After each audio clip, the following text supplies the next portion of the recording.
N'hésitez pas à liker la vidéo pour nous encourager. Et si vous êtes nouveau sur la chaîne, abonnez-vous et activez la cloche de notification pour ne manquer aucune de nos prochaines vidéos. Bon, en fait, les amis, comme vous le savez, la guerre des influenceurs est loin d'être terminée. Aujourd'hui, l'ancienne candidate de télé-réalité Secret Story, Maïva Martinez, s'est confiée au micro de Samzirat dans l'émission En toute intimité. Lors de cette interview, elle est revenue sur le comportement odieux de Sara Lopez dans la saison 10 de Secret Story. Et Sara Lopez lui répond sévèrement. On va écouter les propos de Sara Lopez. Bonsoir Maïva, vous êtes sur Top Buzz TV et j'aimerais vous poser quelques questions. Est-ce que vous pouvez contextualiser vos propos si ça vous met à l'aise? Moi, ça me met un petit peu mal à l'aise de revenir sur ce que j'ai dit dans l'interview Samzira pour remettre les choses dans leur contexte. Effectivement, Samzira a reparlé donc de Secret Story puisque c'est là où elle, moi et plein d'autres candidats se sont fait connaître. Effectivement, c'est une télé-réalité emblématique, Secret Story. Bon, quel était l'objectif de cette interview? Est-ce que tu as seulement parlé de Sara Lopez? On parle de choses très importantes, on parle de choses voilà, qui ont du sens, et puis on parle un petit peu de légèreté, un peu du parcours de télé-réalité, etc. Quand on est issu de là, et ça va de soi, c'est normal, c'est le jeu. Et c'est pourquoi il m'a posé des questions sur absolument tous les candidats emblématiques de ma saison. Et j'ai répondu, je pense, pas de manière méchante. En tout cas, j'ai envoyé un message à Sarah. Bon, Maïva, est-ce que vous pouvez revenir sur les propos de Sara Lopez après votre interview? Elle a fait une vidéo en affirmant que vous parlez d'elle. Elle s'est permise de dire sur son Instagram, d'insinuer que j'avais parlé d'elle pour faire du buzz sur son dos, ou encore de parler d'ingratitude, ou du fait que ce soit passé, etc. Je me suis permise de lui envoyer un message en privé. Elle a regardé, elle l'a lu, mais elle décide de ne pas me répondre. C'est dommage. Je voulais m'assurer qu'elle ait bien écouté mon interview. En tout cas, comme je vous ai dit, j'ai parlé de beaucoup de candidats, j'ai répondu à beaucoup de questions sur les candidats, sur mon ressenti, notamment le sien. Et donc je voulais m'assurer qu'elle ait bien tout écouté parce que je lui ai tellement fait d'éloges que ça m'a étonné qu'elle parle d'ingratitude ou encore de buzz, enfin bref. Bon, on a remarqué que dans cette télé-réalité, Secret Story, il y a beaucoup de révélations. Est-ce que ce n'est pas dans ce contexte que Sara Lopez vous répond? Est-ce que vous pouvez revenir sur ça et plus clair dans vos propos? La sensation qu'il y a parfois des gens qui se complaisent un petit peu dans leur truc là de victimisation pour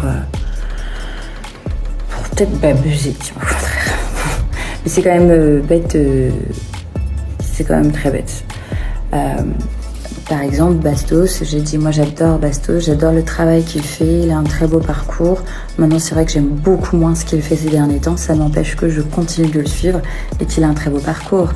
J'ai bien dit de Julien Golen, Julien qui était dans ma saison, que j'étais persuadée qu'à un moment donné il était gay, et voilà, et qu'au final non, aucune des personnes de qui j'ai parlé a mal pris, parce que les gens, rien n'est noir ou blanc. Et en plus de ça, c'est vrai que c'est une personne avec qui je n'ai eu aucune affinité. On a eu des explications, etc. Très sympathique. Il n'y a aucune affinité et c'est normal.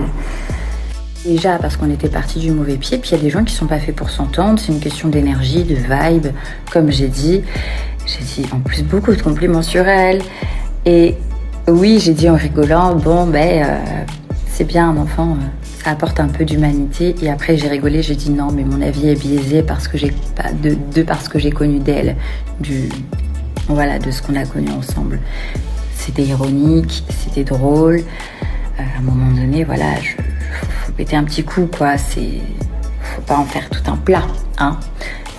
Là, par contre, elle a rien dit, que j'ai dit qu'elle avait glow up, qu'elle a eu un très beau parcours de télé, que j'étais très heureuse qu'elle devienne maman, qu'elle avait l'air d'être heureuse d'avoir trouvé l'homme de sa vie, etc. Non, ça, on s'en fout.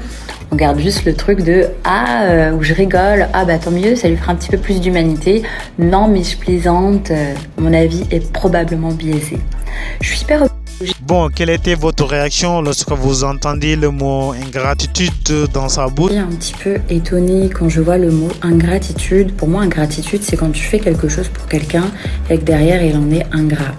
En revanche, effectivement, à mes souvenirs, effectivement, ça fait 8 ans, je l'ai toujours protégée. C'est-à-dire qu'elle a eu des actes envers moi qui vraiment étaient horribles, qui sont considérés comme vraiment de très mauvaises choses. Et je ne l'ai jamais dit parce qu'elle m'a fait beaucoup de peine. Le jour où on a été, je sais plus, sur le sas ou quoi, et qu'elle m'a dit s'il te plaît, ne dis pas grand-chose, parce qu'en gros, sa maman la regardait et ça m'a fait beaucoup de peine, même si elle était horrible avec moi.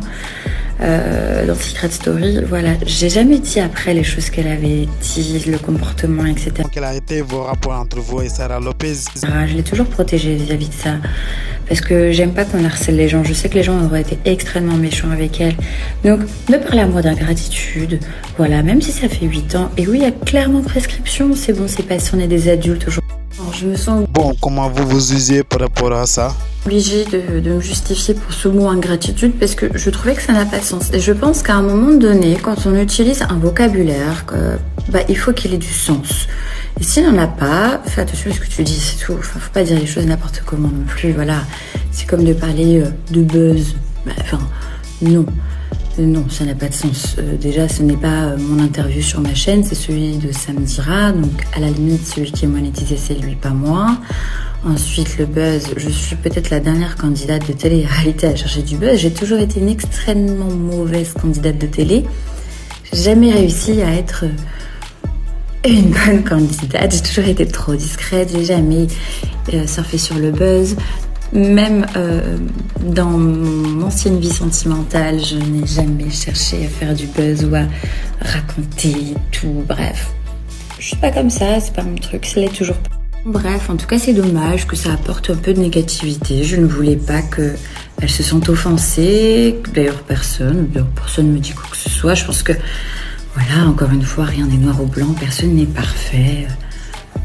Quand on demande le ressenti sur quelqu'un, et moi en plus je suis objective, c'est-à-dire que je te dis oui je vais penser ci et ça d'elle, mais c'est mon ressenti par rapport à mon expérience avec cette personne-là ou mon ressenti sur cette personne-là.